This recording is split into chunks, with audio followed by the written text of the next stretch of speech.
Give Me 5 for Kids is a fundraising initiative of Southern Cross Media. It runs across all of regional Australia where we operate, and it's designed to raise money for those local communities for the hospitals. We've been associated with Give Me 5 for Kids for a few years now, but we've never really grabbed hold of it and run with it as strongly as we have this year. We decided that the best way for a television station to get behind it would be to run one of the old-fashioned telethons.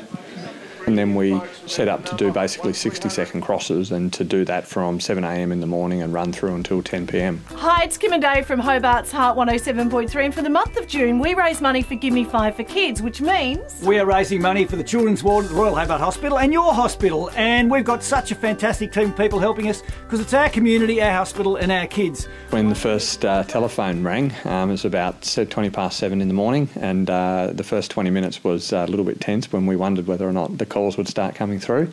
As soon as we got the first one at 7:20, we knew that the day would just flow from there. Well, it's busy here in the telethon room. As you can see behind you, the phones are ringing. Just over $33,000 has been given so far for the Give Me 5 for Kids campaign. For me, it was an opportunity to find out what some of the needs were in our hospitals around the state, what some of the specific needs were for the children's wards around the state, and then to step outside of my comfort zone and be part of a massive operation, a very complicated operation to try and raise as much money as we could. If you don't donate, we'll send this stormtrooper out to your house to get the money off you. The stormtroopers were an interesting mob, and it was great of them to come and donate their time. Those guys have a passion for trying to help people raise money, and they saw an opportunity and came in and lent their services to us. And even Rob Fairs got involved in the stormtrooper outfit. I don't know what this, Fairsy. What are you in the new Star Wars film, Return of the Jelly Bean? Absolutely. That's exactly what it's going to be. We do have a lot of money being raised tonight, and Rob, there is a hot lap available. Yes, absolutely.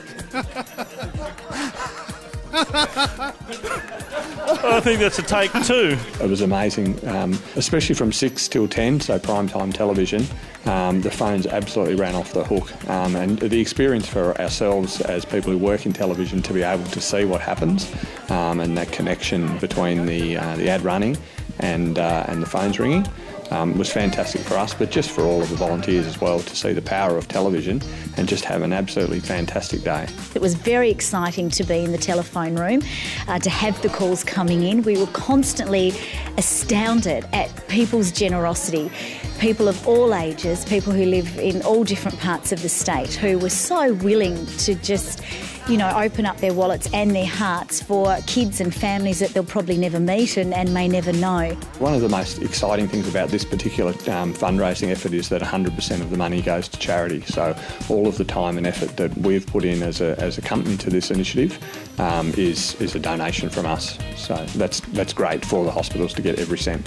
The Launceston General Hospital's Children's Ward is going to be one of the recipients of the funds raised during the telethon.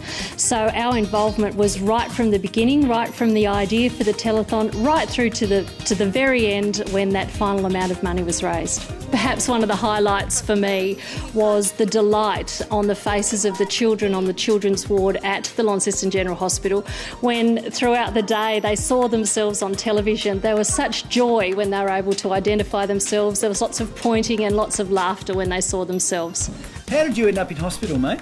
I got diagnosed with diabetes. That was a bit of a shock, and you ended up in a coma. Yeah. Kim and Dave on Heart 107.3 are the masters of Give Me 5 for Kids. They have spent every single day of June promoting Give Me 5, and they raised, at last count, they'd raised in excess of $90,000 in their own right for Give Me 5 for Kids. So our total for the year is looking upwards of $160,000. Obviously on the children's ward we care for sick children from right across the north of the state, and any money raised from the telethon will go toward helping them and their families, and another role will be trying to keep them out of hospital. So some of the money will go toward equipment that may be able to be used by parents in their own homes to assist their children. None of us know when we are going to be in a situation where we're going to rely on the staff in the children's wards and on the money that has been raised through Give Me 5 for Kids. We never know if it's going to be one of our children. We never know if someone we care about is going to have a baby that's going to need the specialised equipment, the specialised care that can be provided through the funds that have been raised. There was one particular cross that came out of Hobart where Kim and Dave were talking to one of the children's doctors, and the question was asked of him of what does Give Me 5 for Kids mean? It's extremely important, Dave. In previous years, the money that's been raised has purchased a high-frequency oscillatory ventilator, and that bit of gear has saved the lives of over 100 babies. So 100 lives. Now that's the sort of thing that we're involved in, and that's what makes it so easy to jump on board and really want to be a part of a fundraising effort like Give Me 5 for Kids. When I put my hand up and volunteered to be part of Give Me 5 for Kids, I didn't expect to have a life-changing experience. I didn't expect to be so moved by the stories of families here in Tasmania, and I didn't expect to be so overwhelmed by the generosity of Tasmanians. I will never want to miss a Give Me 5 for Kids campaign because it just reminded me of the things that are important in life.